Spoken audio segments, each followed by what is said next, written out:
한 극우 정치인의 폭탄 발언에 일본 전체가 큰 충격에 빠졌습니다. 일본 국회의사당에서 벌어진 충격적인 기자회견. 극우의 아이돌이라 불리던 한 정치인이 자신이 주장해온 한국에 대한 의혹이 모두 거짓이었다고 고백한 것입니다. 실시간으로 중계된 눈물의 고백. 일본 정치계가 숨을 멈췄습니다. 더욱 놀라운 것은 이 고백의 이유였습니다. 그녀의 지역구 후쿠오카에 한국의 AI 기업 글로벌 하이닉스가 무려 5조 엔 규모의 연구개발 허브 건설을 발표한 겁니다. 기업이 우리 땅에 와서 일자리를 만든다고? 말이 되는 소리입니까? 일본 극우 정치인들은 곳곳에서 분노의 목소리를 높였지만 후쿠오카 시민들의 반응은 누구도 예상할 수 없었습니다. 극우 정치인을 비난하며 오히려 한국 기업을 위한 환영의 메시지를 보냈습니다. 어떻게 한국의 기업 하나가 일본 정치계 전체를 뒤흔들 수 있었을까요? 일본이 인정할 수밖에 없었던 우리 대한민국 기업의 진정한 가치, 지금부터 시작합니다. 2024년 7월의 무더운 도쿄. 이날 저는 일본 정치의 심장부 나가타초에서 연단에 올랐습니다. 손바닥에는 땀이 촉촉했지만 제 얼굴에는 자신감이 넘쳤습니다. 제 이름은 아이노 미유입니다. 34세 나이에 이미 차세대 보수 정치인으로 주목받던 저였죠. 국회의사당의 육중한 문이 열리는 순간 수백 개의 카메라 플래시가 터졌습니다. 눈이 부셨어요. 심장이 쿵쿵 뛰었지만 이건 두려움이 아니었습니다. 기대감이었어요. 오늘이 내 인생의 터닝포인트가 될 거야. 속으로 다짐했습니다. 그날 저는 제가 주도하는 경제안보 강화법의 필요성을 역설하려 했어요. 하지만 진짜 목적은 따로 있었죠. 한국의 글로벌 하이닉스를 완전히 짓밟는 것이었습니다. 연단에 서자 의원들의 시선이 저에게 집중됐어요.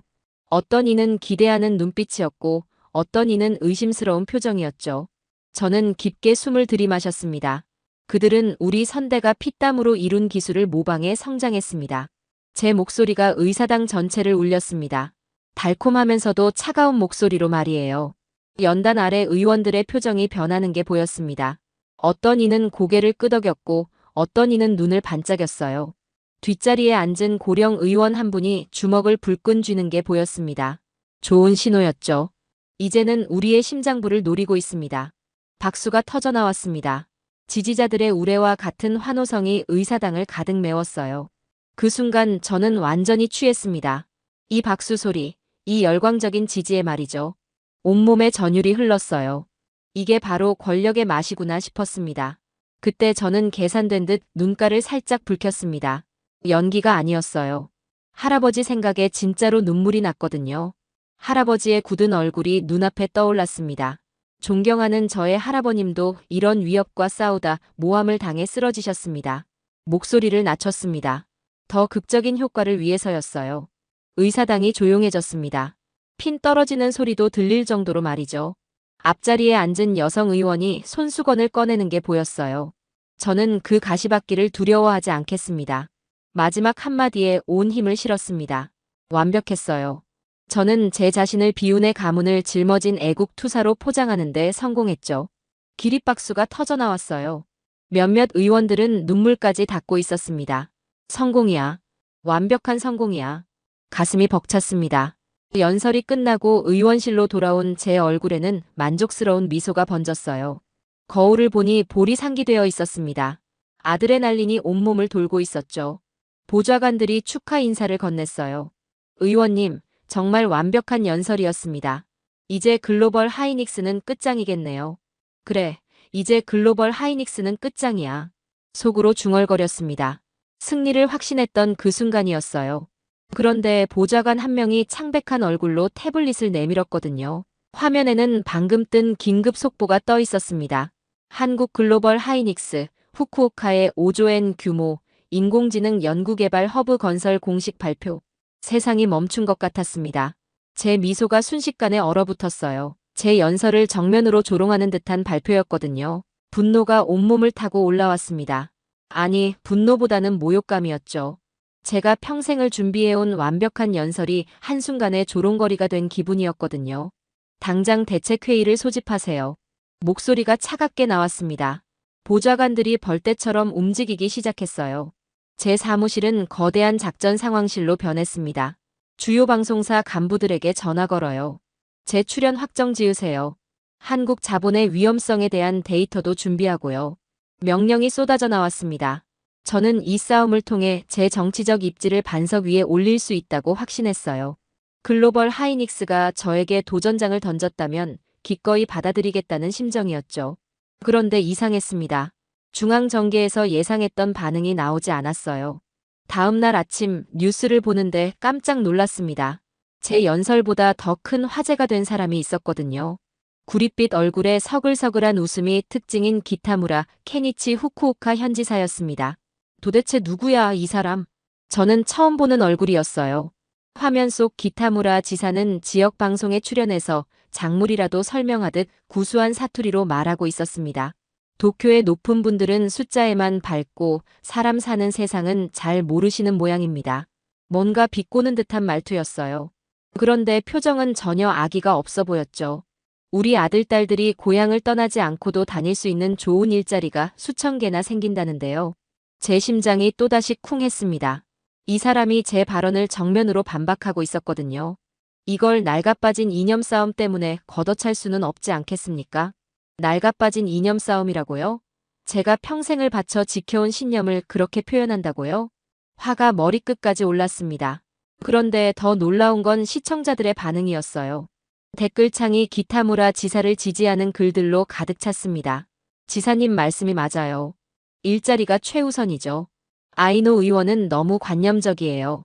후쿠오카 사람들 생각을 먼저 해야죠. 이게 말이 되나요? 제가 국가의 미래를 걱정해서 하는 말인데 일자리 타령이 더 설득력 있다는 거예요? 보좌관이 다가와서 조심스럽게 말했습니다. 의원님, 기타무라 지사 지지율이 급상승하고 있습니다. 특히 후쿠오카 지역에서는. 얼마나요? 72%입니다. 72%라고요? 제가 전국구에서 받는 지지율보다 높았어요. 그때 깨달았습니다. 제가 맞서 싸워야 할 상대가 중앙정계의 라이벌이 아니라는 걸 말이에요. 뜻밖의 인물이 제 앞을 막아선 거였죠. 기타무라 케니치. 이 이름도 생소한 지방 정치인이 제게 가장 큰 위협이 될 줄 누가 알았겠어요? 중앙 엘리트의 오만함과 지방 살림꾼의 진심이라는 대결 구도가 만들어지고 있습니다. 언론 분석이 나오기 시작했어요. 제가 원했던 프레임은 애국 대 매국이었는데 완전히 다른 프레임으로 바뀐 거였죠. 오만한 엘리트 대 서민적인 지방 정치인. 이건 제게 절대 유리하지 않은 구도였습니다. 다음 날 또 다른 충격이 기다리고 있었어요. 기타무라 지사가 후쿠오카 시민들과 함께 찍은 사진이 소셜미디어에 올라왔거든요. 농민들, 어부들, 공장 노동자들과 함께 웃고 있는 모습이었습니다. 양복은 구겨져 있었고 손에는 흙이 묻어 있었어요. 그런데 그 모습이 왜 이렇게 진실해 보이는 걸까요? 반면 제 사진들은 어땠나요? 완벽한 정장에 완벽한 화장, 완벽한 배경. 그런데 갑자기 그게 가짜처럼 느껴졌습니다. 이건 뭔가 잘못됐어. 처음으로 불안감이 엄습했습니다. 제가 지금까지 해온 방식이 통하지 않는 상대를 만난 거였어요. 하지만 포기할 순 없었습니다. 말로만 해서는 안 되겠다는 생각이 들자 저는 결심이 섰습니다. 직접 한국으로 가서 그들의 약점을 찾아내겠다고 말이에요. 기타무라 지사의 예상 밖의 선전에 저는 완전히 초조해졌습니다. 밤잠을 이룰 수가 없었어요. 침대에 누워도 계속 뒤척였죠. 기타무라 지사의 구수한 사투리가 머릿속에서 맴돌았습니다. 낡아빠진 이념 싸움이라는 말이 특히 그랬어요. 낡아빠진 이념 싸움이라고? 이를 갈았습니다. 제가 평생을 바쳐 지켜온 신념이 그렇게 취급받다니요. 다음 날 아침 거울을 보니 눈 밑에 다크서클이 생겨 있었습니다. 컨실러로 덮었지만 완전히 가려지지 않았어요.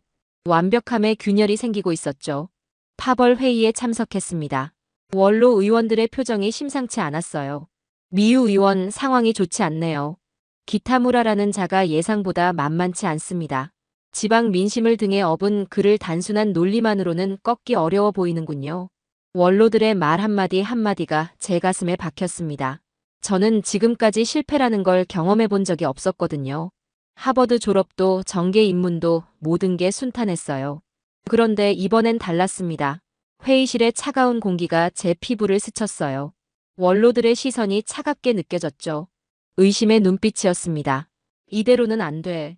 그때 제 머릿속에 번뜩이는 아이디어가 떠올랐습니다. 말로만 해서는 안 되겠습니다. 제가 일어서서 말했어요. 회의실이 조용해졌습니다. 제가 직접 한국으로 가겠습니다.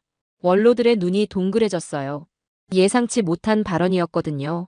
가서 그들의 경제가 얼마나 허상에 불과한지, 그들의 약점이 무엇인지 제 눈으로 확인하고 그 증거를 가져오겠습니다. 목소리에 확신을 실었습니다. 하지만 속으로는 떨리고 있었어요. 미유 의원, 그건 너무 위험합니다.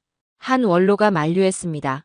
적의 본거지에 혼자 들어간다는 건 혼자가 아닙니다. 한일의원연맹 대표단 자격으로 가겠습니다. 저는 이미 계획을 세워두고 있었어요. 며칠 전부터 구상하고 있던 일이었거든요. 곧 있을 후쿠오카 공청회에서 기타무라 지사의 숨통을 끊어놓기 위해서라도 이건 필요합니다. 원로들이 서로 눈빛을 주고받았습니다. 걱정스러운 표정이었어요. 정말 확신하는 겁니까? 네, 확신합니다. 거짓말이었습니다. 사실 두려웠어요. 하지만 다른 방법이 없었죠. 그날 저녁 집에 돌아와서 캐리어를 챙겼습니다. 날카롭게 벼려진 보고서들을 하나씩 넣었어요. 한국 경제의 취약점을 분석한 자료, 글로벌 하이닉스의 문제점을 정리한 문서들. 이번엔 절대 실수하지 않을 거야. 거울 앞에서 다짐했습니다. 완벽한 정장을 골라 입었어요. 머리카락 한 올까지 완벽하게 정리했죠. 하지만 왜일까요? 뭔가 불안했습니다. 어머니가 방으로 들어오셨어요. 미우야, 정말 가야 하니? 걱정스러운 목소리였습니다. 네, 가야 해요. 이건 제 사명이에요. 너무 무리하지 마라. 어머니의 손이 제 어깨를 감쌌습니다. 따뜻했어요. 그런데 왜 눈물이 날 것 같았을까요? 할아버지라면 어떻게 하셨을까요? 할아버지는 어머니가 말을 멈췄습니다. 뭔가 말하고 싶어 하는 것 같았지만 결국 입을 다물었어요. 조심해라. 그게 어머니의 마지막 말이었습니다. 공항으로 가는 차 안에서 저는 승리를 의심치 않았어요. 한국에 가서 그들의 약점을 찾아내고 그 증거를 들고 돌아와서 기타무라 지사를 완전히 굴복시키겠다는 생각뿐이었죠. 이번이 마지막 기회야. 자신감과 오만함으로 가득 찬 정찰 임무의 시작이었습니다. 하지만 제가 한국에서 목격하게 될 것은 제 예상과는 완전히 다른 것이었어요. 과연 제 계획대로 될까요? 아니면 예상치 못한 일이 벌어질까요? 그때 저는 몰랐습니다. 진짜 충격이 저를 기다리고 있다는 걸 말이에요. 인천국제공항에 첫 발을 내디딘 순간부터 뭔가 이상했습니다. 제가 상상했던 한국과는 완전히 달랐어요. 공항 로비에 들어서자마자 압도당했습니다. 거대하고 현대적인 건물, 곳곳에 설치된 대형 전광판들이 마치 미래 도시 같았거든요. 이게 정말 한국이야? 속으로 중얼거렸습니다. 제가 생각했던 일본의 아류가 아니었어요. 로봇 안내원이 유창한 일본어로 말을 걸었습니다. 안녕하세요. 도움이 필요하시면 언제든 말씀해 주세요. 자연스러운 일본어였어요. 발음도 완벽했죠. 당황했습니다. 수화물이 일찍 나와 시간이 약간 남았던 저는 화장실에 잠깐 들렀습니다. 그곳에서 저는 또 한 번 놀랐죠. 공항 화장실이 이렇게 깨끗할 수가 있나 싶었거든요. 마치 고급 호텔 같았습니다. 은은한 향기까지 났어요. 모든 좌석에 비데가 설치되어 있었습니다. 일본보다 더 현대적이었죠. 그런데 더 놀라운 건 사람들의 행동이었어요. 화장실에서 나오는 한국 사람들이 청소 아주머니께 정중하게 인사하는 모습을 봤거든요. 수고하세요. 감사합니다. 자연스럽고 진심 어린 인사였어요. 아주머니도 밝게 웃으며 답했습니다. 이런 모습이 제가 상상했던 한국 사람들과는 너무 달랐죠.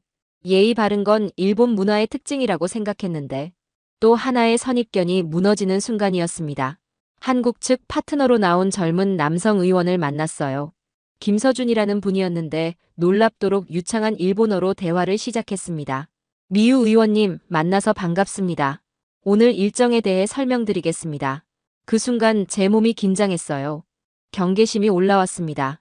분명 지금쯤 독도 이야기나 과거사 문제를 꺼낼 거라고 생각했거든요. 제가 준비해온 반박 논리를 머릿속에서 정리했습니다. 자, 이제 시작이군. 어떤 식으로 공격해올까? 김 의원의 표정을 유심히 살폈어요. 혹시 숨겨진 의도가 있는 건 아닐까요? 한국 정치인들이 일본 의원 앞에서 이렇게 친근하게 굴 리가 없잖아요. 그런데 이상했습니다.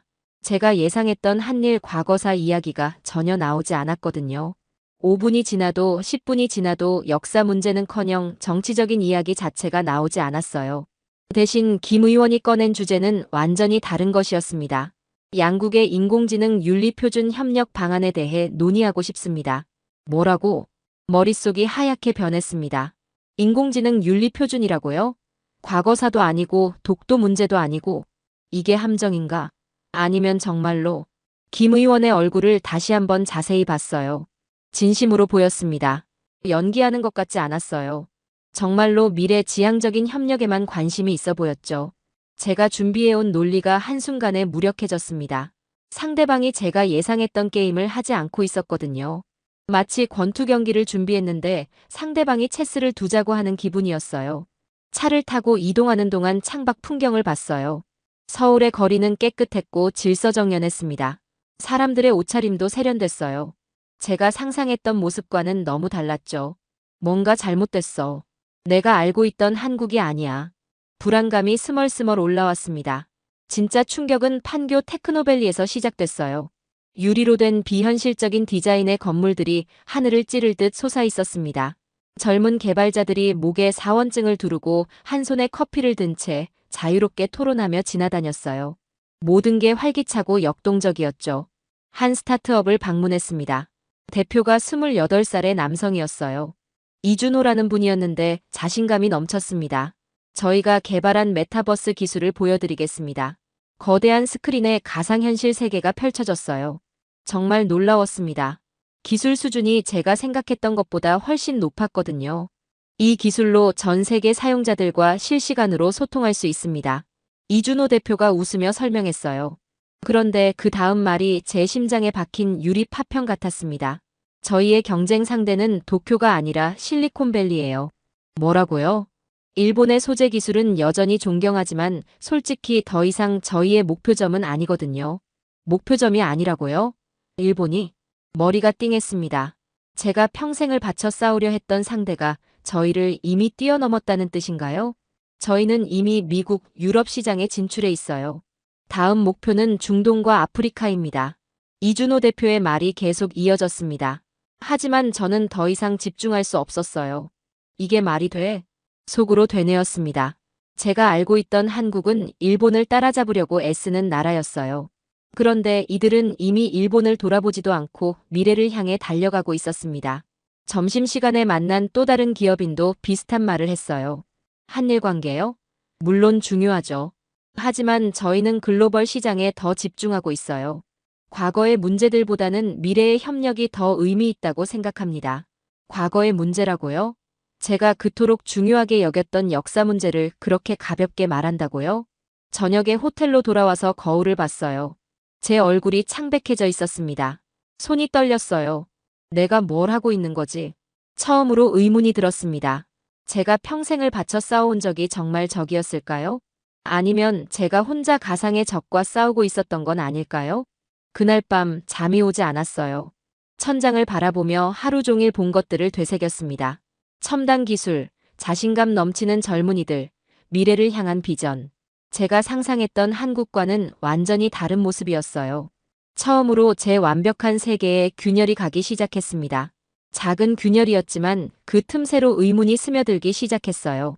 과연 제가 지금까지 옳다고 믿어온 것들이 정말 옳은 걸까요?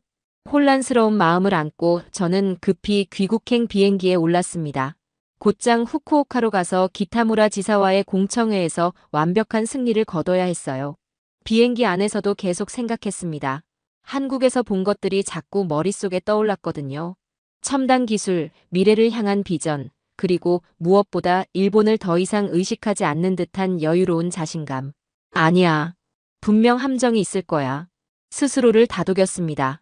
제가 본 건 겉모습일 뿐이라고 생각했어요.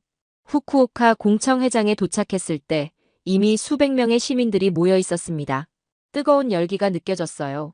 저는 준비해온 자료들을 다시 한번 점검했습니다. 이번엔 확실하게 끝내자. 연단에 선 순간 자신감이 돌아왔어요. 이곳은 제 홈그라운드나 다름없었거든요. 일본 국민들 앞에서 애국의 메시지를 전하는 것. 이건 제가 가장 잘하는 일이었으니까요. 존경하는 후쿠오카 시민 여러분. 목소리에 힘을 실었습니다. 그런데 이상했어요. 예전처럼 확신에 찬 목소리가 나오지 않았거든요. 한국에서 목격했던 미래의 잔상 때문인지 목소리가 자신도 모르게 떨리고 있었습니다. 한국 기업의 투자는 겉보기에는 달콤해 보일지 모릅니다. 하지만 말을 이어가려는데 갑자기 머릿속이 하얗게 변했어요. 이준호 대표의 말이 떠올랐거든요. 저희의 경쟁 상대는 도쿄가 아니라 실리콘밸리예요. 집중해. 집중하라고. 스스로에게 명령했지만 논리가 꼬이기 시작했습니다. 그들의 진짜 목적은 우리의 기술을. 문장이 이어지지 않았어요. 청중들이 웅성거리기 시작했습니다. 제가 지금까지 한 번도 경험해보지 못한 상황이었죠. 그때였습니다. 기타무라 지사가 회심의 미소를 지으며 일어났어요. 미유 의원님, 잠깐만요. 차분하고 따뜻한 목소리였습니다. 그런데 그 속에 무서운 자신감이 숨어 있었어요. 시민 여러분께 특별한 분을 소개하고 싶습니다. 기타무라 지사가 스크린을 가리켰습니다. 화면에 등장한 인물을 본 순간 제 다리에 힘이 빠졌어요. 야마모토 노부오. 1960년대부터 소니의 황금 시대를 이끌어온 전설적인 엔지니어였습니다. 워크맨, 플레이스테이션까지 일본이 세계를 놀라게 했던 모든 혁신의 뒤에는 이런 분들이 있었어요. 설마 이런 일이. 제 입에서 작은 신음이 새어나왔어요. 야마모토 법인장은 담담한 표정으로 말하기 시작했습니다. 안녕하세요. 저는 현재 글로벌 하이닉스 일본 법인에서 근무하고 있는 야마모토입니다. 장내가 조용해졌습니다. 모든 시선이 스크린에 집중됐어요. 제가 평생을 바쳐 개발한 차세대 반도체 기술을 일본의 회사들은 리스크가 크다며 외면했습니다. 야마모토 법인장의 목소리에는 아무런 감정이 없었어요. 그래서 더 무서웠습니다. 1980년대 저희가 워크맨으로 세상을 바꿨을 때의 그 도전 정신이 이제는 어디에 있을까요? 청중들 사이에서 탄식이 새어나왔어요. 워크맨은 일본인이라면 누구나 자랑스러워하는 혁신이었거든요. 하지만 저의 한국 파트너들은 제 기술이 아닌 꿈을 보고 투자해 주었습니다. 꿈을 보고 투자했다고요? 일본 기술의 자존심과도 같은 인물의 입에서 나온 이 말이 제 온몸을 관통했어요. 일본 기업들은 단기 수익에만 관심이 있었습니다. 하지만 글로벌 하이닉스는 10년, 20년 후의 미래를 함께 그려주었어요. 장내는 물을 끼얹은 듯 조용해졌습니다. 제 심장이 쿵쾅거렸어요. 저는 이곳 후쿠오카에서 제 마지막 꿈을 펼치고 싶습니다. 국적이 아닌 기술로, 이념이 아닌 혁신으로 말이죠. 야마모토 법인장의 증언이 끝나자 박수가 터져나왔습니다. 하지만 제게는 그 박수 소리가 무덤 속에서 들리는 것 같았어요. 제가 내세운 모든 명분이 한순간에 잿더미가 된 거였거든요. 수백 개의 카메라 플래시가 터지는 가운데 저는 무대 위에서 정치 인생 최악의 굴욕을 맛보고 있었습니다. 기타무라 지사가 마이크를 잡았어요. 시민 여러분, 이것이 바로 현실입니다. 야마모토 법인장 같은 분들이 일본을 떠나고 있어요. 우리가 낡은 이념에 매달려 있는 동안 말이죠. 청중들이 고개를 끄덕였습니다. 어떤 이는 눈물을 닦기도 했어요. 진짜 애국이 무엇인지 다시 생각해 봅시다. 가상의 적을 만들어 싸우는 것일까요? 아니면 우리 아이들이 고향에서 꿈을 펼칠 수 있도록 하는 것일까요? 완벽한 반격이었습니다. 제가 쌓아올린 모든 논리가 한순간에 무너졌어요. 저는 연단에서 내려와야 했습니다. 다리가 후들거렸어요. 보좌관이 부축해줬지만 굴욕감은 가시지 않았습니다. 회장을 나오는 길에 시민들의 시선을 느꼈어요. 동정 어린 눈빛, 실망스러운 표정, 그리고 몇몇은 고개를 돌렸습니다. 내가 뭘 한 거지? 차 안에서 혼자 중얼거렸어요. 제가 지금까지 믿어온 모든 것이 흔들리고 있었습니다.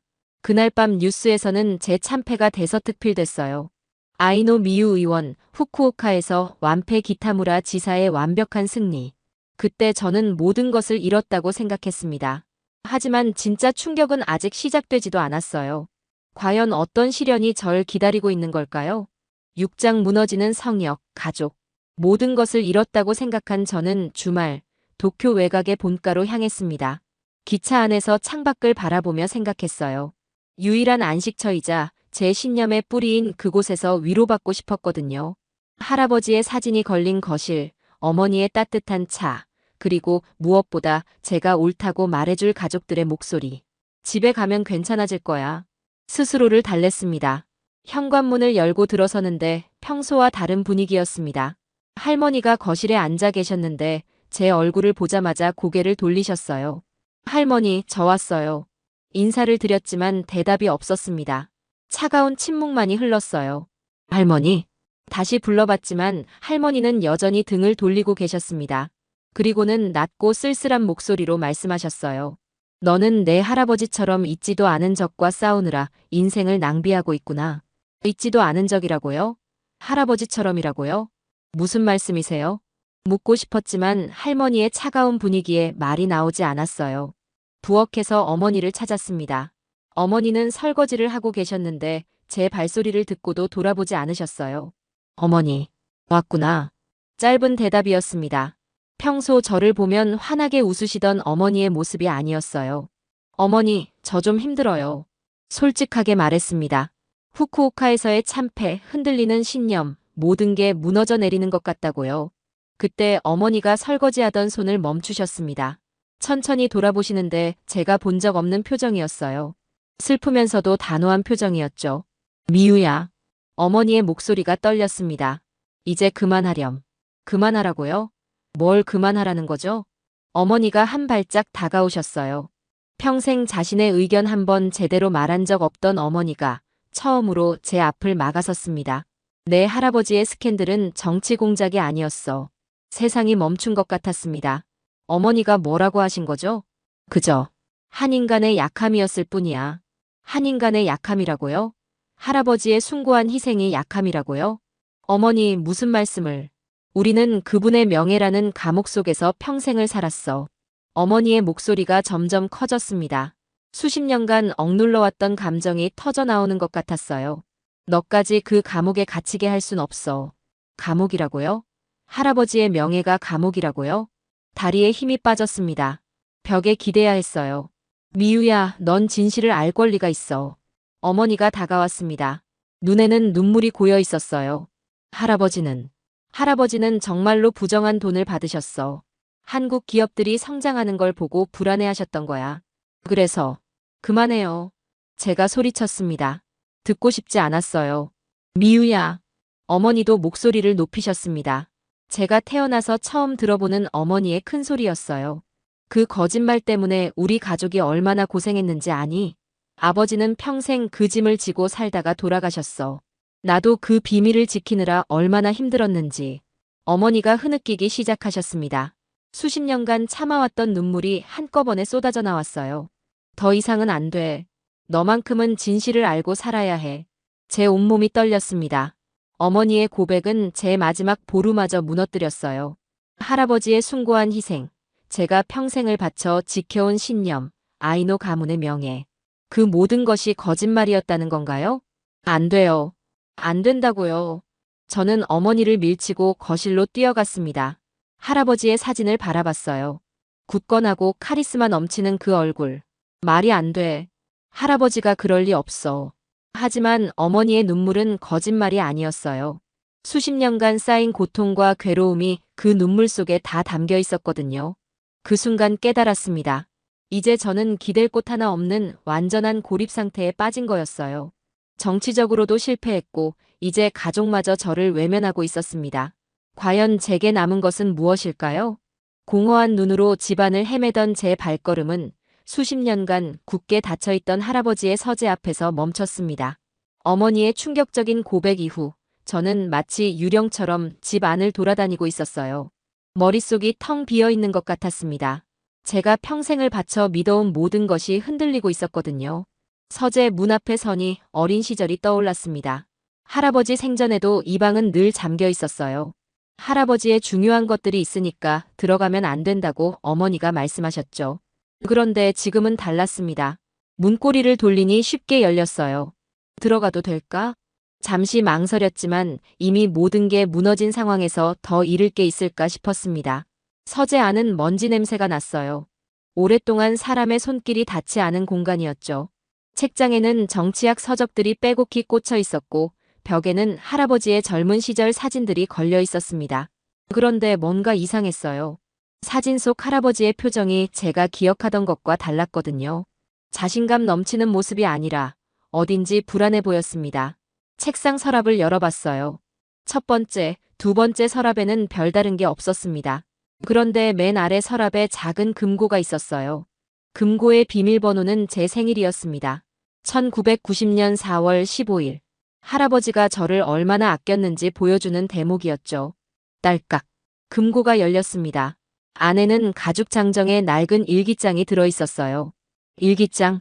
할아버지가 일기를 쓰셨다는 건 처음 알았습니다. 떨리는 손으로 일기장을 꺼내 들었어요. 첫 페이지를 펼쳤습니다. 1995년 1월 1일. 할아버지가 돌아가시기 몇 달 전이었어요. 새해가 밝았지만 마음이 무겁다.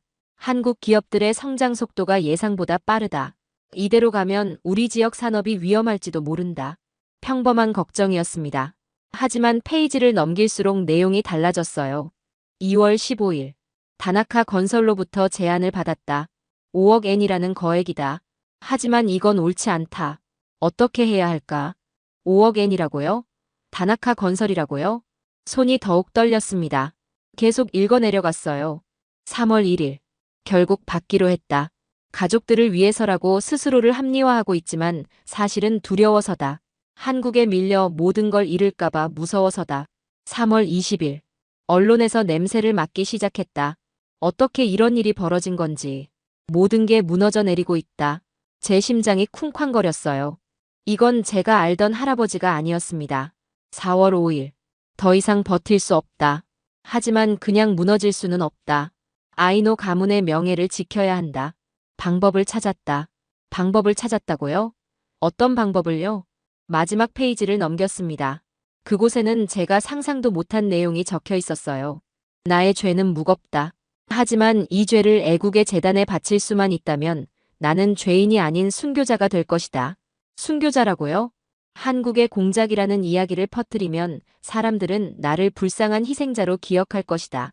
아이노 가문은 이 거룩한 희생 위에서 더 강해져야 한다. 거룩한 희생이라고요?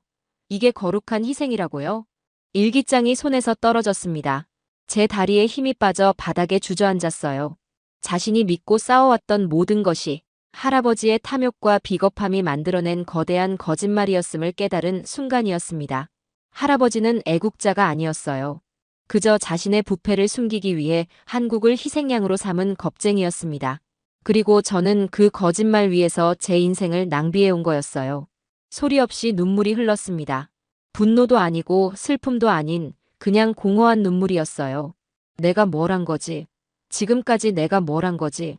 제가 한국을 적으로 여기고 글로벌 하이닉스를 공격하고 기타무라 지사와 싸웠던 모든 것들이 할아버지의 거짓말에서 시작된 것이었습니다. 그 순간 깨달았어요. 진짜 적은 한국이 아니었습니다. 진짜 적은 바로 이 거짓말이었어요. 그리고 그 거짓말을 믿고 살아온 제 자신이었습니다. 이제 어떻게 해야 할까요? 이 모든 진실을 알게 된 지금 저는 어떤 선택을 해야 할까요? 하지만 한 가지는 확실했습니다. 더 이상 거짓말 위에서 살 수는 없다는 것이었어요. 팔짱 가면을 벗은 정치인. 일주일 후 저는 국회에서 긴급 기자회견을 열었습니다. 그 일주일은 제 인생에서 가장 길고 고통스러운 시간이었어요. 할아버지의 일기장을 읽은 후 저는 며칠 동안 아무것도 할 수 없었습니다. 먹지도 자지도 못했어요. 거울을 볼 때마다 낯선 사람이 바라보는 것 같았거든요. 내가 누구지? 진짜 내가 누구야? 평생을 바쳐 지켜온 신념이 무너지니 제 정체성 자체가 흔들렸습니다. 보좌관들은 제게 휴식을 취하라고 했어요. 의원님, 조용히 지내시다가 시간이 지나면 다시 시작하시면 됩니다. 하지만 저는 알고 있었어요. 이대로 침묵하면 저는 평생 할아버지의 거짓말을 짊어지고 살아야 한다는 걸 말이에요. 그래서 결심했습니다. 모든 것을 털어놓기로요. 기자회견장에는 수많은 기자들이 몰려들었어요. 모두들 제가 후쿠오카 참패에 대한 변명이나 앞으로의 정치적 계획을 발표할 거라고 생각했을 겁니다. 하지만 숱한 추측이 난무하는 가운데 단상에 선 제 모습은 예전의 카리스마 넘치는 투사가 아니었어요. 화장기 없는 얼굴이었습니다. 완벽하게 세팅된 헤어스타일 대신 자연스럽게 흘러내린 머리카락. 명품 정장 대신 단순한 검은색 양복. 그러나 그 어느 때보다 단단한 눈빛이었습니다. 안녕하십니까? 마이크 앞에 서서 천천히 말을 시작했어요. 목소리가 떨렸지만 멈추지 않았습니다. 오늘 저는 여러분께 중대한 발표를 하려고 합니다. 기자들이 펜을 들었어요. 카메라 플래시가 터지기 시작했습니다. 먼저 저는 의원직을 사퇴합니다. 웅성거림이 일었어요. 예상치 못한 발언이었거든요. 그리고 지금까지 제가 주장해온 모든 것들에 대해 사과드립니다.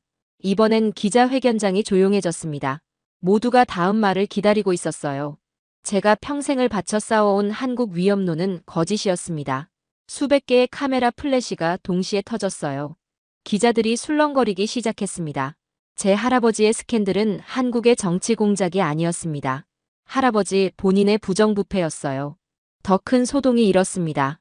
하지만 저는 멈추지 않았어요. 저는 그 거짓말을 제 정치적 자산으로 삼아왔습니다. 가상의 적을 만들어 국민들의 불안을 자극했어요. 떨리지만 분명한 목소리로 말했습니다. 할아버지는 한국 기업들의 성장을 두려워한 나머지 건설업체로부터 5억 엔의 뇌물을 받았습니다. 그 사실이 드러날 위기에 처하자 자신의 부패를 애국의 희생으로 포장했어요. 기자회견장이 아수라장이 됐어요. 기자들이 동시에 질문을 쏟아내기 시작했습니다. 하지만 저는 계속했습니다. 진정한 애국은 가상의 적을 만드는 것이 아니라 우리 안의 거짓과 부패를 직시하는 용기에서 시작됨을 깨달았습니다. 목소리에 확신을 실었어요. 한국은 우리의 적이 아니었습니다. 진짜 적은 과거의 거짓에 안주하려는 우리 자신의 나약함이었어요. 그 순간 기자회견장이 조용해졌습니다. 제 말의 무게를 모두가 느끼고 있었어요. 저는 오늘 이 자리에서 모든 거짓을 벗어던집니다. 아이노 미유라는 정치인은 오늘로 끝납니다. 하지만 한 인간으로서의 아이노 미유는 오늘부터 시작됩니다. 마지막 말을 마치고 단상에서 내려왔어요. 기자들의 질문이 폭우처럼 쏟아졌지만 저는 돌아보지 않았습니다. 그날 밤 제 기자회견은 일본 전체를 뒤흔들었어요. 포털 사이트 메인을 장식했고 모든 뉴스에서 다뤘습니다. 반응은 엇갈렸어요. 어떤 이들은 제 용기를 칭찬했고 어떤 이들은 배신자라고 비난했습니다. 하지만 저는 후회하지 않았어요. 처음으로 제 자신에게 정직해질 수 있었거든요. 며칠 후 뜻밖의 사람으로부터 연락을 받았습니다. 기타무라 지사였어요. 미유 의원님, 정말 대단한 용기를 보여주셨습니다. 혹시 시간이 되시면 후쿠오카로 오시지 않겠습니까? 이번엔 적이 아닌 동반자로서 말이에요. 그의 따뜻한 목소리에 눈물이 났습니다. 한 젊은 정치인은 자신의 모든 것을 버림으로써 역설적으로 진정한 리더십이 무엇인지를 온몸으로 증명해 보였습니다. 가면을 벗는 순간 비로소 진짜 제 모습을 찾을 수 있었어요. 그리고 그 진실한 모습이야말로 제가 평생 찾아 헤맸던 진정한 애국의 시작이었습니다. 거짓된 신념의 감옥에서 벗어난 지금 저는 처음으로 자유로웠습니다. 진짜 자유를 맛본 거였어요.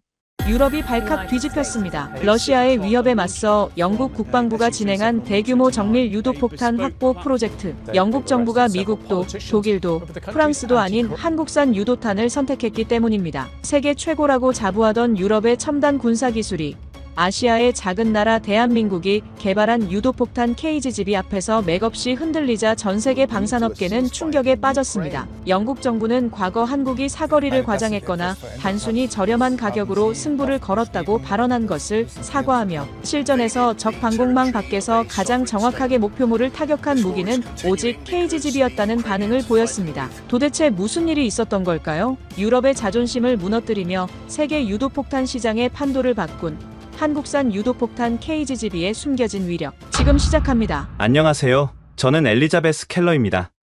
영국 국방부에서 국제군사협력평가국 국장을 맡고 있죠. 2024년 가을, 저희 영국 국방부에서는 중요한 프로젝트가 진행되고 있었습니다. 바로 차세대 정밀유도 폭탄 도입 사업이었죠. 영국 공군의 노후화된 무유도 폭탄들을 현대적인 정밀유도 무기로 교체하는 것이 목표였습니다. 그날 아침, 보좌관 토마스 블레이크가 제 사무실로 들어왔습니다. 국장님, 정밀유도 폭탄 후보 목록이 나왔습니다. 토마스가 건넨 파일을 열어보니 예상대로 미국의 제이담이 1순위였습니다. 그런데 그 아래 2순위에 적힌 이름을 보고 저는 깜짝 놀랐죠. KGB? 이게 뭡니까? 한국형 GPS 유도 폭탄의 약자입니다. 한국에서 개발한 정밀유도 폭탄이라고 하네요. 토마스의 설명을 듣는 순간 저는 코웃음을 쳤습니다. 한국산 무기라니요. 제가 30년 가까이 군사 분야에서 일하면서 쌓은 경험으로는 믿기 어려운 일이었습니다. 물론 한국이 최근 몇 년 사이 방산업계에서 두각을 나타내고 있다는 건 알고 있었죠. 하지만 정밀유도 폭탄은 다른 문제였습니다. 토마스, 솔직히 말해서 이건 좀 말이 안 되는 것 같은데요. 저는 파일을 책상에 던지며 말했습니다. 아무리 그래도 한국이 미국이나 유럽의 기술 수준을 따라잡았다고 보기는 어렵잖아요. 정밀유도 기술이라는 건 하루아침에 만들어지는 게 아니거든요. 수십 년간의 축적된 기술력과 실전 경험이 필요한 분야죠. 미국은 걸프전 때부터 정밀유도 무기를 실전에 투입해왔고 유럽 역시 오랜 전통을 자랑하고 있습니다. 게다가 이런 첨단 기술들은 서구권에서만 개발해왔던 거 아닙니까? 저는 계속해서 의구심을 표했습니다. GPS 유도 시스템이라는 것 자체가 미국 기술인데 한국이 그걸 어떻게 독자적으로 개발했다는 겁니까? 토마스는 조심스럽게 대답했습니다. 하지만 국장님, 성능 지표상으로는 꽤 인상적인 수치들이 나와 있습니다. 성능 지표요? 종이 위에 숫자는 얼마든지 부풀릴 수 있어요. 저는 확신에 차서 말했습니다. 아마도 저렴한 제2단 복제품 정도일 겁니다. 아시아 국가들이 흔히 하는 방식이죠. 하지만 사거리가 100km라고 되어 있는데 이건 제2단보다 훨씬 긴 거리입니다. 토마스의 말에 저는 더욱 코웃음을 쳤습니다. 100km요? 그럼 활공폭탄이라는 얘기인가요? 그런 고급 기술을 한국이 가지고 있다고 보십니까? 자료에 따르면 활공날개가 달려있다고 합니다. 활공날개라니 그런 정교한 기술은 미국이나 독일, 프랑스 같은 나라들만 가지고 있는 거 아닙니까? 저는 점점 더 의심스러워했습니다. 설마 한국이 하루아침에 그런 수준까지 올라갔다고 생각하세요? 사실 제가 이런 생각을 하게 된 데는 이유가 있었습니다. 과거에 몇 번 아시아 국가들의 무기 체계를 검토해 본 적이 있었는데 대부분이 서구 기술의 모방작이었거든요. 물론 그 나름대로의 장점은 있었지만 혁신적인 기술이라고 부르기는 어려웠죠. 게다가 토마스, 이런 정밀유도 무기들은 실전 검증이 가장 중요한 거 아닙니까? 저는 논리적으로 반박하려고 했습니다. 미국의 제2담은 이라크, 아프가니스탄에서 수천 발이 사용되면서 검증을 받았어요. 그런데 KGB는 실전 경험이 있나요? 토마스가 자료를 뒤적이며 대답했습니다. 응, 태국과 사우디아라비아에서 사용했다는 기록이 있네요. 태국이요? 그럼 동남아시아에서 사용했다는 얘기군요. 하지만 그게 얼마나 검증된 건지는 의문이에요. 그때 제 머릿속에는 고정관념이 가득했습니다. 정밀유도 무기 기술은 미국과 유럽의 전유물이라고 생각했거든요. 특히 GPS 유도 기술 같은 핵심 기술은 더욱 그랬죠. 국장님, 하지만 예산 면에서는 분명 장점이 있을 것 같은데요. 토마스가 다시 한번 시도해봤지만 저는 고개를 저었습니다. 예산이 중요한 게 아니에요. 신뢰성이 문제죠. 하지만 가격이 제2담의 절반 수준이라고 나와 있습니다. 가격이 싸다는 건 그만큼 기술 수준이 낮다는 뜻일 수도 있어요. 전쟁터에서 불발탄이 나오면 어떻게 할 겁니까? 병사들의 생명이 걸린 문제인데요. 실제로 저는 한국 기술에 대해 제대로 알아보려는 노력도 하지 않았습니다. 그저 막연한 선입견으로 판단하고 있었던 거죠. 제가 보기에 한국은 아직 첨단 무기 기술에서는 추격자 위치에 있다고 생각했습니다. 빠른 추격자일 순 있어도 선도자가 되기에는 시간이 더 필요하다고 여겼죠. 토마스는 더 이상 말하지 않았습니다. 하지만 그의 표정에서는 뭔가 아쉬움이 느껴졌죠. 일단 제2담 쪽으로 방향을 잡고 진행하도록 하겠습니다. 그날 오후 저는 국방부 내 동료들과 회의를 가졌습니다. KGB에 대한 이야기가 나오자 모두들 비슷한 반응을 보였죠. 한국산이라고요? 좀 위험하지 않을까요? 아무래도 검증이 부족할 것 같은데요. 동료 중 한 명은 이렇게 말하기도 했습니다. 한국 기술이 나쁘다는 건 아니지만 우리가 굳이 실험 대상이 될 필요는 없잖아요. 이런 반응들을 보면서 저는 더욱 확신을 갖게 되었습니다. 하지만 제가 곧 깨닫게 될 것은 우리의 이런 생각이 완전히 틀렸다는 사실이었죠. 그로부터 며칠 후 저는 독일 방산기업 라인메탈의 전략총괄 임원인 마르틴 슈미트와 만날 기회가 있었습니다. 런던의 한 고급 호텔 라운지에서 만난 슈미트는 여전히 유럽 방산업계의 자부심으로 가득 차 있었죠. 켈러 국장, 영국이 새로운 정밀유도 폭탄을 도입한다는 소식을 들었습니다. 슈미트가 커피를 한 모금 마시며 말했습니다. 당연히 검증된 유럽이나 미국 기술을 선택하실 거죠? 저는 고개를 끄덕였습니다. 물론입니다. 사실 후보 목록에 좀 이상한 게 하나 있었어요. 이상한 것이라면요? 한국에서 만든 정밀유도 폭탄이 들어가 있더라고요. 슈미트의 얼굴에 비웃음이 스쳤습니다. 아, KGB 말씀이시군요. 저희도 그 소식은 들었습니다. 아시는군요? 물론이죠. 방산업계가 얼마나 좁은 세계인데요. 슈미트는 몸을 앞으로 기울이며 목소리를 낮췄습니다. 하지만 솔직히 말해서 한국 기술을 신뢰하기는 어렵지 않습니까? 제 생각도 그렇습니다. 아무래도 기술 축적이 부족하죠. 맞습니다. 우리 독일은 2차 대전 때부터 유도무기 기술을 개발해왔어요. 슈미트가 자랑스럽게 말했습니다. V2 로켓이 바로 현대 유도무기의 조상이라고 할 수 있죠. 저도 맞장구를 쳤습니다. 영국 역시 오랜 전통이 있습니다. 톰 섀도우 같은 순항미사일은 세계 최고 수준이죠. 그렇습니다. 이런 기술들은 하루아침에 만들어지는 게 아니에요. 슈미트는 계속해서 한국 기술을 폄하했습니다. 한국이라는 나라가 기술 발전이 빠르다는 건 인정합니다.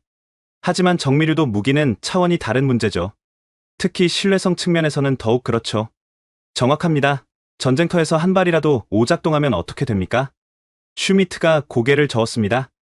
병사들의 목숨이 걸린 문제인데 검증되지 않은 기술을 쓸 수는 없는 노릇이죠. 저는 슈미트의 말에 깊이 공감했습니다. 맞습니다. 아무리 가격이 저렴해도 신뢰성이 떨어지면 소용없어요. 가격이 저렴하다는 것 자체가 의심스럽지 않습니까? 슈미트가 냉소적으로 웃었습니다. 정밀유도 기술이라는 게 그렇게 간단하고 싼 것이었다면 왜 지금까지 미국과 유럽만 독점해왔겠습니까? 이 말에 저는 완전히 동의했죠. 게다가 한국은 실전 경험도 부족합니다. 저는 제 생각을 덧붙였습니다. 미국은 수십 년간 중동에서 실전을 통해 기술을 검증해왔는데 한국은 그런 경험이 있나요? 바로 그겁니다. 실험실에서 잘 작동한다고 해서 전장에서도 잘 작동한다는 보장은 없어요. 슈미트가 고개를 끄덕였습니다. 특히 전자장비들은 극한 상황에서 예상치 못한 오류가 발생할 수 있거든요. 우리는 계속해서 유럽 방산 기술의 우수성에 대해 이야기했습니다. 우리 라인메탈의 기술력은 이미 전 세계적으로 검증되었습니다. 슈미트가 자신 있게 말했습니다. 영국도 마찬가지죠. BAE 시스템즈의 기술은 세계 최고 수준이에요. 저도 우리나라 기술에 대한 자부심을 드러냈습니다. 이런 검증된 기술들을 두고 굳이 모험을 할 이유가 없죠. 슈미트는 한 가지 더 흥미로운 이야기를 꺼냈습니다. 사실 아시아 국가들의 방산 기술을 보면 대부분 서구 기술의 모방에서 시작됩니다. 그렇죠. 독창적인 기술보다는 기존 기술을 따라하는 경우가 많아요. 한국의 KGGB 결국 미국 제이담의 변형판 아닐까요? 슈미트의 추측에 저는 고개를 끄덕였습니다. 아마 그럴 겁니다. 완전히 새로운 기술이라고 보기는 어렵겠죠. 우리의 대화는 점점 더 한국 기술에 대한 회의적인 방향으로 흘러갔습니다. 유럽의 오랜 기술 전통을 무시할 수는 없어요. 저는 확신에 찬 목소리로 말했습니다. 맞습니다. 우리가 수십 년, 수백 년간 쌓아온 기술력을 따라잡기는 쉽지 않을 겁니다. 슈미트도 동조했죠. 그날 대화를 마치고 돌아가면서 저는 KGB에 대한 의심이 더욱 커졌습니다. 슈미트 같은 방산업계 전문가도 같은 생각이라니 제 판단이 틀릴 리 없다고 생각했죠. 며칠 후 토마스가 제 사무실로 들어왔을 때 그의 표정은 평소와 달랐습니다. 손에는 두꺼운 파일을 들고 있었죠. 국장님, KGGB에 대한 상세 기술 자료가 도착했습니다. 아직도 그걸 가지고 오시는군요. 이미 결정난 거 아닙니까? 저는 시큰둥한 반응을 보였습니다. 하지만 국장님께서 직접 보시면 좋을 것 같습니다. 토마스가 파일을 제 책상 위에 놓았습니다. 몇 가지 흥미로운 내용들이 있어요. 저는 마지못해 파일을 열어봤습니다.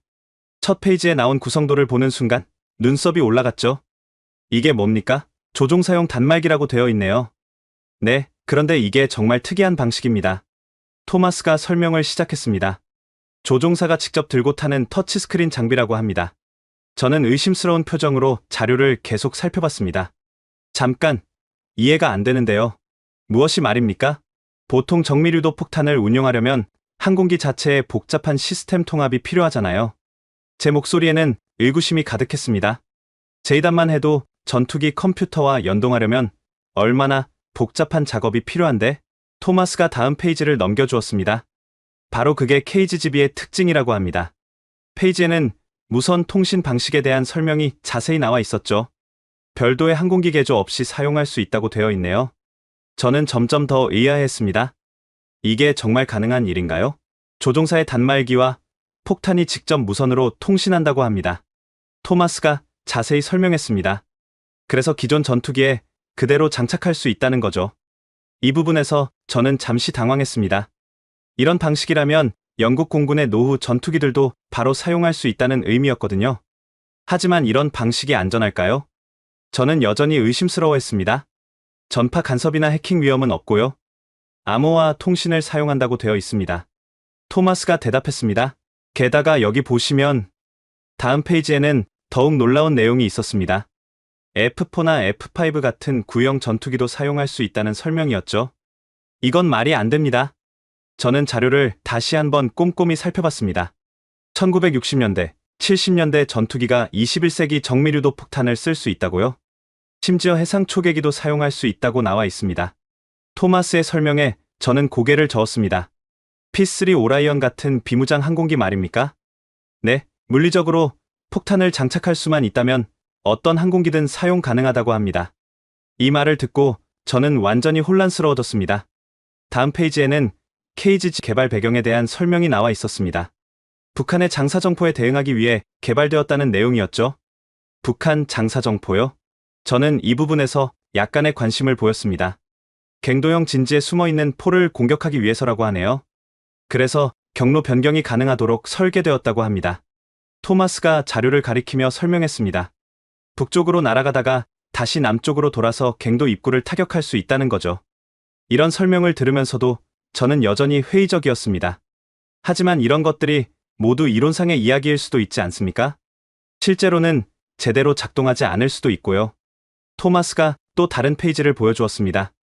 여기에 흥미로운 내용이 더 있습니다. 페이지에는 500파운드 무유도 폭탄을 활용한다는 설명이 있었죠. 기존의 일반 폭탄에 유도 키트만 장착하는 방식이라고 합니다.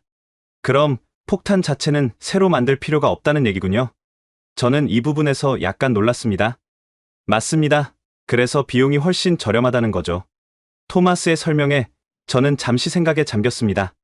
이런 방식이라면 정말 경제적일 수 있겠다는 생각이 들었거든요. 하지만 신뢰성은 어떨까요? 저는 다시 의구심을 표했습니다. 아무리 경제적이어도 제대로 작동하지 않으면 소용없잖아요. 그때 토마스가 마지막 자료를 꺼냈습니다. 태국에서 실전 사용한 보고서가 있습니다. 보고서에는 캄보디아와의 국경 분쟁에서 사용된 상세한 내용들이 적혀 있었죠. 정확도가 수미터 이내라고 되어 있네요. 저는 보고서를 주의 깊게 읽어봤습니다. 생각보다 정밀하군요. 하지만 여전히 제 마음속에는 의심이 가득했습니다. 이 모든 자료들이 과장되었을 가능성을 배제할 수 없었거든요. 그날 밤 집에서 혼자 생각해보니 더욱 복잡해졌습니다. 만약 이 자료들이 모두 사실이라면 한국이 정말 혁신적인 기술을 개발한 것일 수도 있겠다는 생각이 들었거든요. 2주 후 예상치 못한 일이 벌어졌습니다.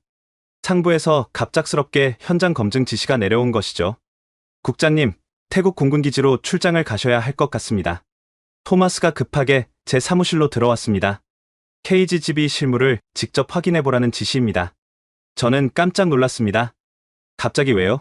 이미 제2담으로 결정하기로 했잖아요. 상부에서는 모든 후보를 공정하게 검토해야 한다고 합니다. 마지못해 태국행 비행기에 몸을 맡겼습니다. 솔직히 말하면 시간 낭비라는 생각이 들었죠. 하지만 명령이니까 어쩔 수 없었습니다. 방콕에서 북쪽으로 2시간을 달려 도착한 태국 공군기지는 생각보다 현대적이었습니다. 그곳에서 저를 맞이한 사람은 한국군 장교였죠. 안녕하십니까? 김상혁 중령입니다. 그는 유창한 영어로 인사했습니다. 한국방위사업청에서 파견 나온 KGGB 기술지원팀 책임자입니다. 김 중령은 40대 초반으로 보이는 차분하고 전문적인 인상의 사람이었습니다. 켈러 국장님을 모시고 직접 시연해드리겠습니다. 시연이라고 하시면 실제 KG 장착된 F-16을 보여드리고 운용 방식을 설명해드리겠습니다. 우리는 경납고로 향했습니다. 그곳에는 태국 공군의 F-16이 한 대 서 있었는데 날개 아래 K 장착되어 있었죠. 이게 바로 KGGB입니다. 김 중령이 폭탄을 가리키며 설명했습니다. 500파운드 폭탄에 유도 키트가 결합된 형태죠. 저는 폭탄을 자세히 살펴봤습니다. 생각보다 정교하게 만들어져 있었어요. 특히 활공날개 부분이 인상적이었죠. 이 활공날개는 어떻게 작동하나요? 투하 후 자동으로 펼쳐져서 활공비행을 시작합니다. 김 중령의 설명은 매우 구체적이었습니다. 그때 가장 놀라운 장면을 보게 되었습니다. 조종사가 손에 태블릿 같은 장비를 들고 있었거든요. 저게 바로 조종사용 단말기입니까? 맞습니다. 이 장비로 KGGB를 조작합니다. 김 중령이 단말기를 보여주었습니다. 화면에는 지도가 표시되어 있고 전투기의 현재 위치와 목표 지점이 선명하게 나타나 있었습니다. 마치 자동차 내비게이션 같았죠. 정말 이것만으로 정밀유도 폭탄을 조작할 수 있나요? 저는 믿기 어렵다는 표정을 지었습니다. 전투기에 별도 시스템이 없어도 말이죠. 네, 가능합니다. 김중령이 직접 시연해 보였습니다. 여기서 목표를 지정하고 여기서 투하 시점을 결정합니다.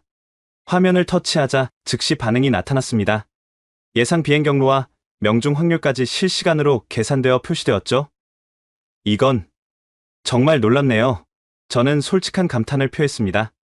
이런 방식으로도 정밀유도가 가능하다니. 기존 방식과 달리 항공기 개조가 전혀 필요 없습니다. 김중령이 자랑스럽게 설명했습니다. 50년 된 구형 전투기도 바로 사용할 수 있어요. 저는 점점 더 관심이 생겼습니다. 그럼 우리 영국 공군의 구형 기체들도 즉시 운용 가능하다는 말씀이신가요? 물론입니다. 물리적으로 폭탄만 장착할 수 있다면요. 태국 공군 조종사가 직접 설명해주기도 했습니다. 사용법이 정말 간단합니다. 스마트폰 쓰는 것처럼 직관적이에요. 그의 영어는 서툴렀지만 진정성이 느껴졌죠. 실제 전투에서도 사용해보셨나요? 네, 캄보디아와의 분쟁 때 여러 차례 사용했습니다. 조종사의 대답에 저는 귀를 기울였습니다. 어떤 느낌이었나요? 정확도가 놀라웠습니다. 목표물을 정확히 명중시켰어요. 그의 증언은 매우 구체적이었습니다. 김중령이 추가로 설명했습니다. KGB는 북한의 갱도형 장사정포를 염두에 두고 개발되었습니다. 그래서 경로 변경이 가능하도록 설계된 거군요. 맞습니다. 산 뒤로 돌아가서 공격할 수 있어야 했거든요. 이런 구체적인 개발 배경을 듣고 나니 KGB에 대한 제 인식이 조금씩 바뀌기 시작했습니다. 가격은 정말 제이담의 절반 수준인가요? 네, 기존 폭탄을 재활용하기 때문에 훨씬 경제적입니다. 김중령의 대답에 저는 깊은 인상을 받았습니다. 그날 오후 내내 여러 가지 시연을 보면서 저는 점점 더 놀라게 되었습니다. 제가 상상했던 것보다 훨씬 체계적이고 실용적인 무기였거든요. 특히 터치스크린 단말기의 사용법을 직접 체험해보고 나서는 완전히 생각이 바뀌었습니다. 정말 간단하면서도 효과적이었거든요. 그날 밤 호텔에서 혼자 생각해보니 제가 얼마나 편견에 사로잡혀 있었는지 깨닫게 되었습니다. 한국이 정말 놀라운 기술을 개발했다는 사실을 인정하지 않을 수 없었죠. 태국 공군기지에서의 둘째 날, 예상치 못한 일이 벌어졌습니다. 새벽 6시쯤 갑작스럽게 경보음이 울렸거든요. 국장님, 긴급 상황입니다. 김중령이 급하게 제 방으로 뛰어왔습니다. 캄보디아군이 국경을 침범했다는 보고가 들어왔어요. 저는 잠에서 덜 깬 상태로 상황을 파악하려 했습니다. 그럼 우리는 어떻게 해야 하나요? 일단 안전한 곳으로 대피해야 합니다. 하지만 상황은 생각보다 심각했습니다. 캄보디아군이 기지 근처까지 진격해왔다는 소식이 들려왔거든요. 게다가 우리가 머물고 있는 시설이 국경에서 불과 15km밖에 떨어져 있지 않았어요. 이런, 완전히 포위된 것 같은데요? 토마스가 창밖을 내다보며 걱정스럽게 말했습니다.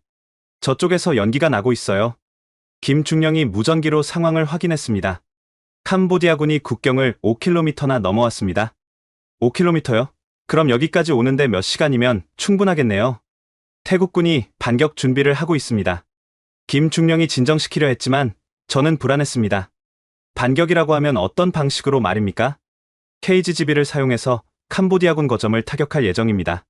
김중령의 말에 저는 더욱 긴장했습니다. 그럼 우리도 그 공격에 휘말릴 수 있다는 얘기 아닙니까? 걱정하지 마십시오. KGB는 매우 정밀한 무기입니다. 하지만 저는 여전히 불안했습니다. 실제 전투 상황에서 무기가 오작동할 가능성도 있잖아요. 그때 태국 공군 지휘관이 다가왔습니다. 켈러 국장님, 걱정하지 마십시오. 하지만 우리가 이렇게 가까이 있는데 KGB의 정확도는 수미터 이내입니다. 절대 안전합니다. 지휘관은 자신 있게 말했지만 저는 여전히 의구심이 있었어요. 아무리 정확하다고 해도 전쟁터에서는 예상치 못한 일이 벌어질 수 있으니까요. 30분 후 실제 공격이 시작되었습니다. F-16 두 대가 활주로에서 이륙하는 모습을 직접 볼 수 있었죠. 전투기들이 하늘로 치솟아오르는 모습은 정말 장관이었습니다. 저 전투기들에 KGB가 장착되어 있나요? 네, 각각 2발씩 총 4발의 KGB를 탑재했습니다. 김중령이 쌍안경을 건네주었습니다. 조종사들은 어떻게 목표를 찾을 건가요? 터치스크린 단말기에 모든 정보가 입력되어 있습니다. 김중령이 자세히 설명해 주었습니다. 쌍안경으로 하늘을 올려다보니 전투기들이 점점 작아져 갔습니다. 그들이 100km나 떨어진 곳까지 가서 공격을 할 거라니 정말 믿기 어려웠어요. 20분쯤 지났을까? 멀리서 폭발음이 들려왔습니다. 캄보디아군 거점이 공격받고 있다는 뜻이었죠. 소리가 생각보다 크게 들려서 깜짝 놀랐습니다. 명중했습니다.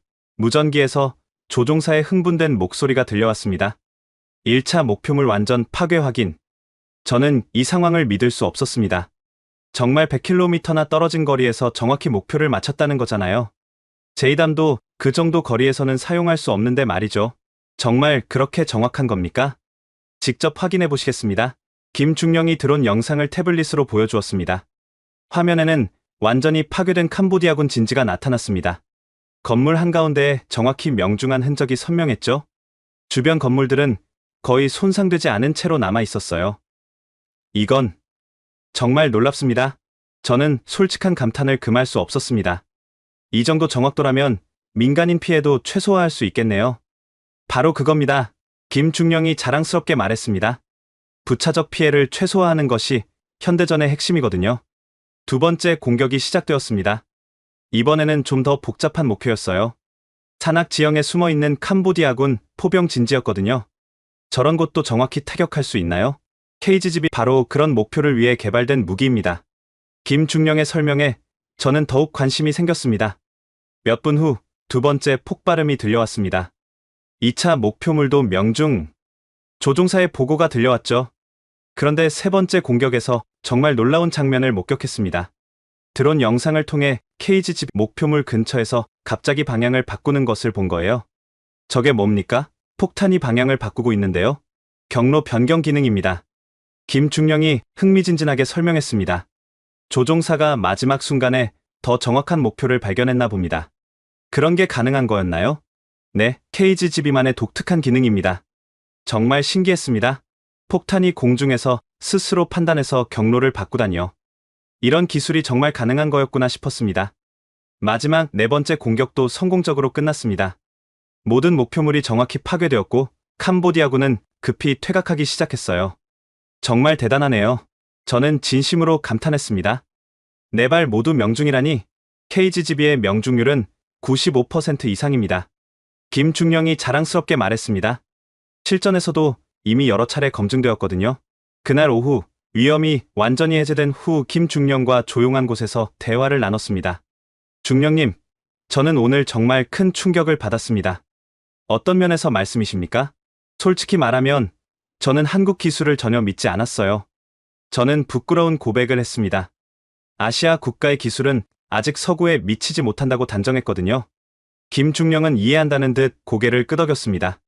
그런 편견을 갖는 것도 충분히 이해합니다.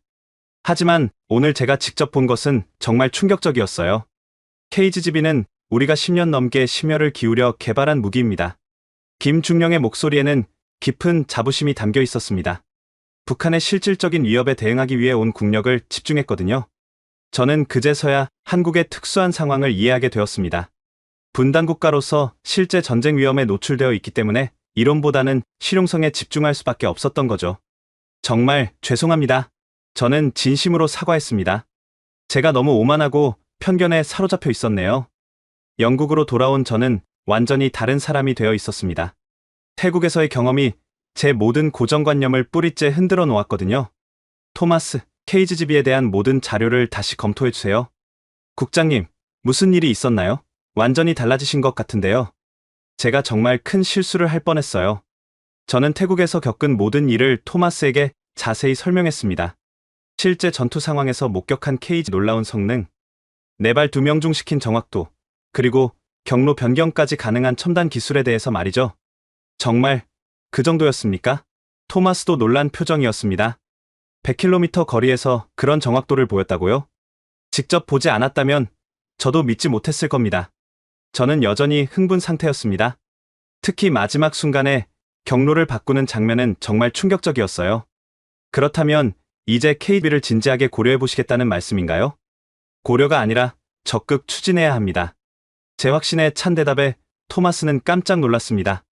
며칠간 한국 기술에 대해 철저히 재조사했습니다. 이번에는 편견을 완전히 버리고 객관적으로 살펴봤죠. 그제서야 보이기 시작한 것들이 있었어요. 토마스, 이걸 보세요. 저는 새로 받은 자료를 펼쳐놓았습니다. 한국의 방산기술 발전 속도가 정말 놀라워요.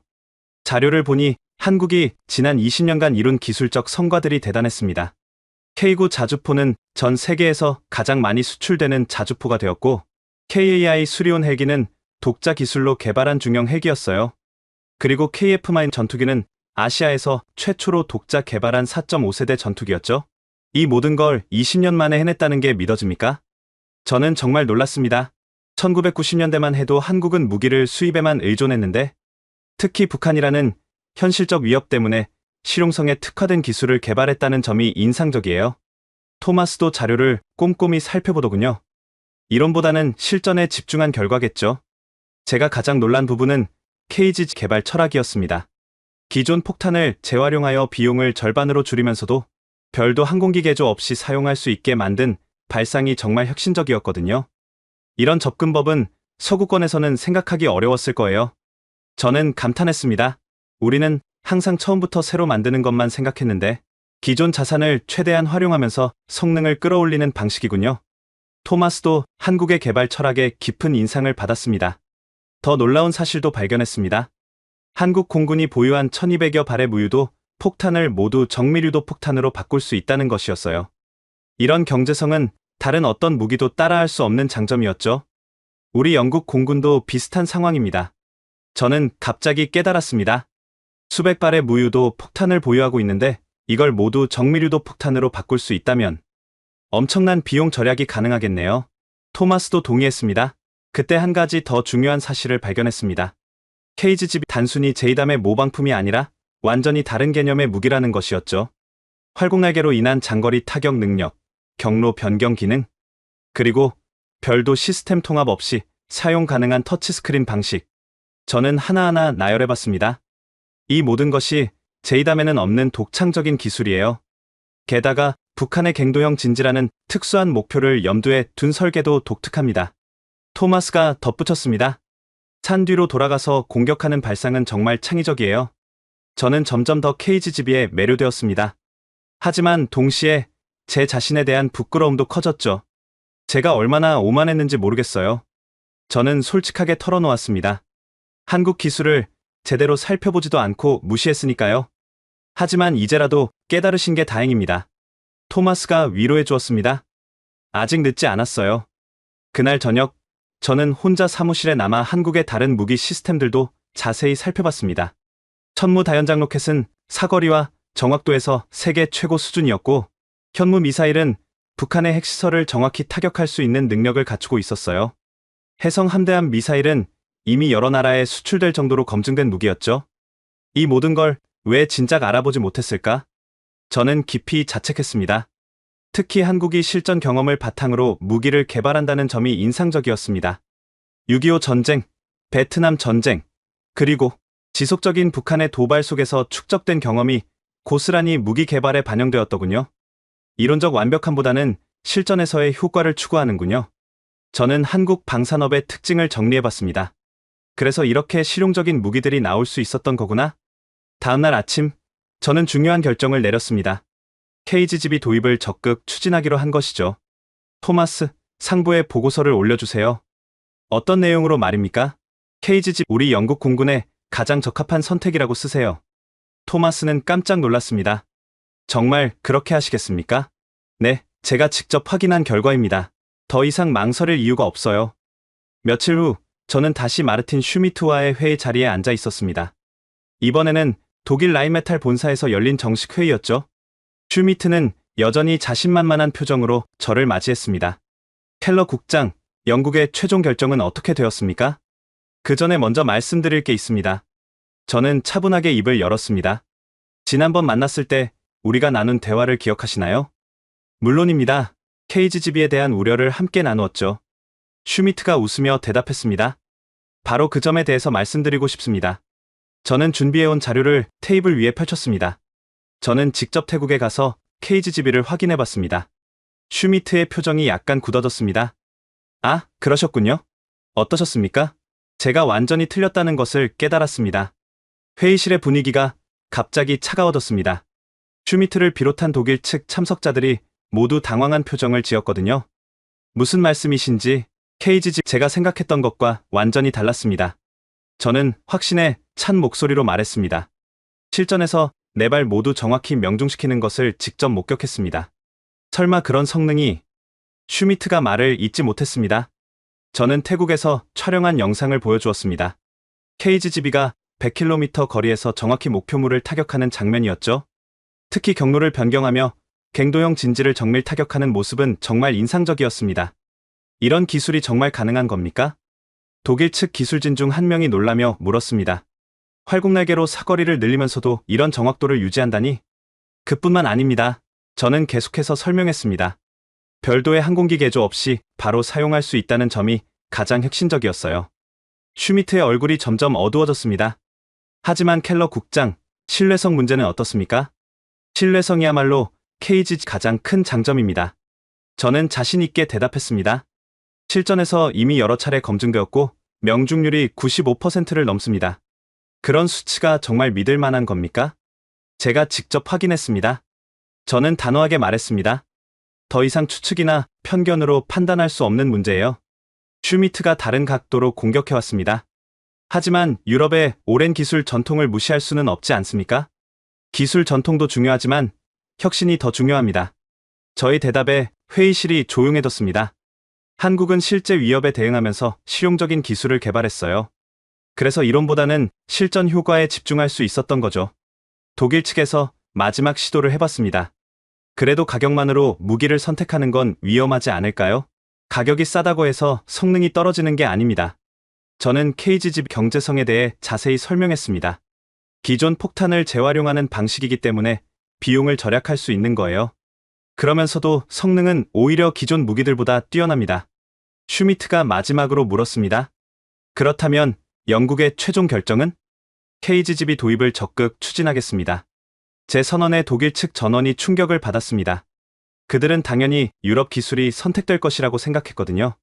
켈러 국장, 정말 심사숙고하신 결정입니까? 네, 제가 직접 확인한 결과입니다. 저는 흔들림 없이 대답했습니다. 우리 영국 공군에게 가장 필요한 것은 검증된 성능과 경제성입니다.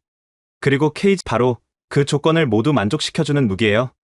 회의가 끝난 후 슈미트가 따로 저를 불렀습니다. 켈러 국장, 정말 놀랍습니다. 어떤 면에서 말씀이십니까? 한국 기술을 이렇게 높이 평가하실 줄은 몰랐어요. 저도 처음에는 의심했습니다. 저는 솔직하게 인정했습니다. 하지만 직접 보고 나니 생각이 완전히 바뀌었어요. 편견 때문에 좋은 기술을 놓칠 뻔했다는 것을 깨달았거든요.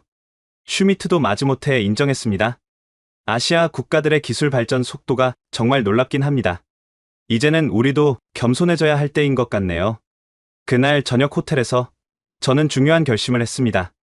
단순히 KGGB를 도입하는 것을 넘어서 한국과의 기술 협력을 확대하기로 한 것이죠. 8장. 한 달 후, 저는 다시 한국 땅을 밟고 있었습니다. 이번에는 서울에 있는 국방과학연구소와 LI 방문하기 위해서였죠. 켈러 국장님, 다시 만나 뵙게 되어 영광입니다. 김상혁 중령이 인천공항에서 저를 맞이했습니다. 이번에는 정말 특별한 곳들을 보여드리겠습니다. 첫 번째로 방문한 곳은 대전에 있는 국방과학연구소였습니다. 한국 국방기술의 핵심이라고 할 수 있는 곳이었죠. 여기서 KG 개발되었습니다. 연구소 관계자가 자랑스럽게 설명했습니다. 10년이 넘는 연구 끝에 완성된 작품이에요. 연구소 내부는 정말 인상적이었습니다. 최첨단 시설들과 함께 연구원들이 열정적으로 일하고 있었거든요. KGGB 개발 과정에서 가장 어려웠던 부분은 무엇이었나요? 제 질문에 연구팀장이 답했습니다. 활공날개와 GPS 시스템을 결합하는 것이 가장 큰 도전이었습니다. 특히 경로 변경 기능을 구현하는데 5년이 걸렸어요. 북한의 갱도형 진지를 염두에 둔 기능이라고 들었습니다. 맞습니다. 산 뒤로 돌아가서 공격해야 하니까요. 연구원들의 설명을 들으면서 저는 한국 과학자들의 열정과 실력에 깊은 감명을 받았습니다. 이론만이 아니라 실제 필요에 의해 개발된 기술이라는 것이 느껴졌거든요. 터치스크린 방식은 어떻게 생각해내셨나요? 기존 방식으로는 구형 전투기에 적용하기 어려웠습니다. 연구팀장이 자세히 설명해 주었습니다. 우리 공군이 아직도 F4, F5를 운용하고 있거든요. 그래서 별도 개조 없이 사용할 수 있는 방법을 찾았던 거군요. 바로 그겁니다. 실용성이 가장 중요했어요. 다음 날에는 LI 지넥스1을 방문했습니다.